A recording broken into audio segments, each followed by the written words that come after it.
Hello everyone, welcome to the first Pygame tutorial. In this series, I will be going over the basics of game development using Python and Pygame. Now what Pygame is it's just an extension that you can install to Python, and it makes it a lot easier to make games, open windows, save files, basically everything a video game does. So to get started, first we're gonna import Pygame. We're gonna import this, and then Pygame. You will need to have Pygame installed on your computer before you can actually import it. So you can find videos on how to do that. But one way to test to see if it is properly installed, just go to your shell, do import Pygame. And if you get no errors, you're good. So we're going to import Pygame, and then we're going to initialize it using pygame.init. And you can save and run that, and that's all it does. Because all we did was initialize it. So what we need to do next is we're gonna open a window. So first we're gonna make the size of the window, and then this is gonna be X amount of pixels and Y amount of pixels. So X would be how wide the window is gonna be, and Y would be how tall the window is gonna be. So if we do, let's say 200 and then 200 for now. Those do have to be in parentheses. Then we are also going to make a new surface and call this screen.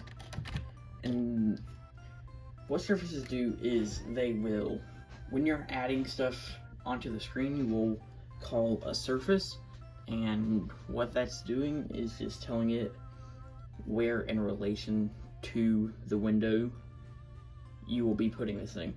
Most things you would put on this surface we're making right now, we're calling it screen, but sometimes you'll want to make separate little boxes for like menu options or something.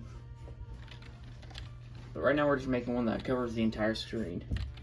So we're going to do screen equals Pygame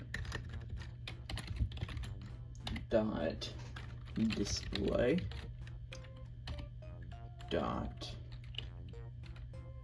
set underscore mode, and then we're going to make this the size variable. Alright, and now we save that and then run it. A small window will pop up, and it's 200 pixels wide and then 200 pixels tall. But if we turn that into, let's say 500 pixels long and then 600 pixels wide, no, tall, then, well, it goes off our screen, but so set that back to 200 pixels tall, save and run. Then it changes to 500 pixels and 200 pixels. Alright, so right now, if you hit the X, you currently cannot close that. What we're going to be doing now is just making the basic game loop. So, while true, we are going to, we're going to basically set the background color, so like this black color here, to like a bluish color. So we're gonna do pygame.surface.fill, and then in this parentheses we're gonna add our RGB color values. One great way to find custom colors is just to go to Google and look up color picker. And then you get this, it loads, this you can change the hue of it, and then you can drag this slider. You can mess around with the darkness and brightness of it. Make it gray if you want, or just straight up blue.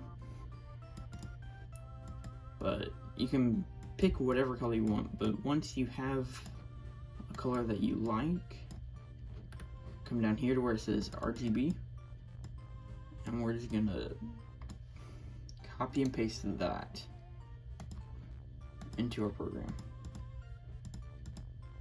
You can come back to your program, and then you have to reference the surface that you want. So we're just gonna fill the entire thing. So we're gonna do screen, comma, and then in these two parentheses, we're gonna paste our color. Save and run. And now this whole thing should be. Alright, so one way to make this, if it's not working, we can try this. But you should be doing this anyway. We're gonna be making a variable called background color.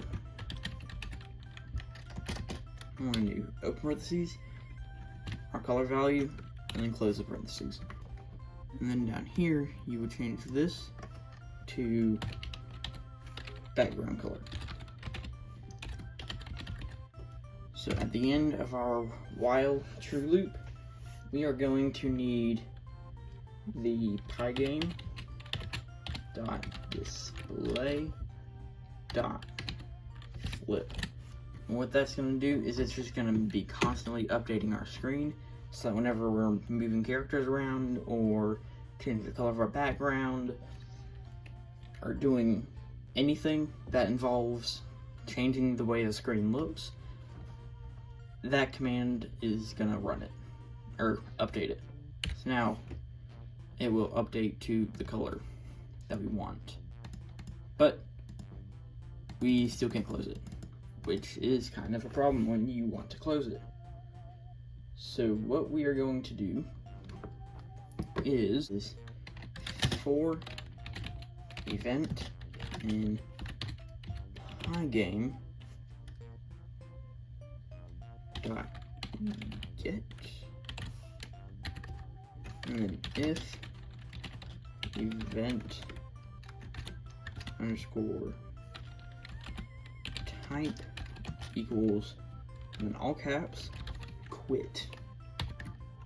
Basically, it's going to be checking, it's going to get all the events in Pygame, so mouse down, like clicking on the mouse, typing something on the keyboard, or in this case, the quit whenever you press the X.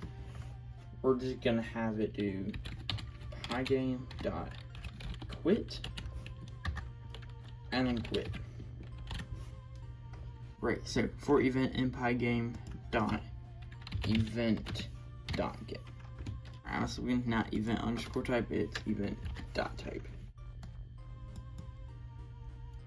Alright, we're not gonna quit here, we're going to do sys dot exit.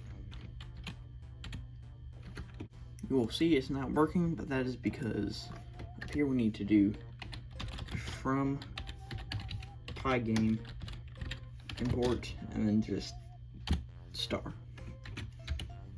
And if we run that, it'll work now. So now you hit the X and it'll quit. It doesn't have to quit though. You can have it do pretty much anything, like print no. So now it won't let you quit the game. Whenever you try to quit, it just says no over here. But if you don't want to be mean, I recommend just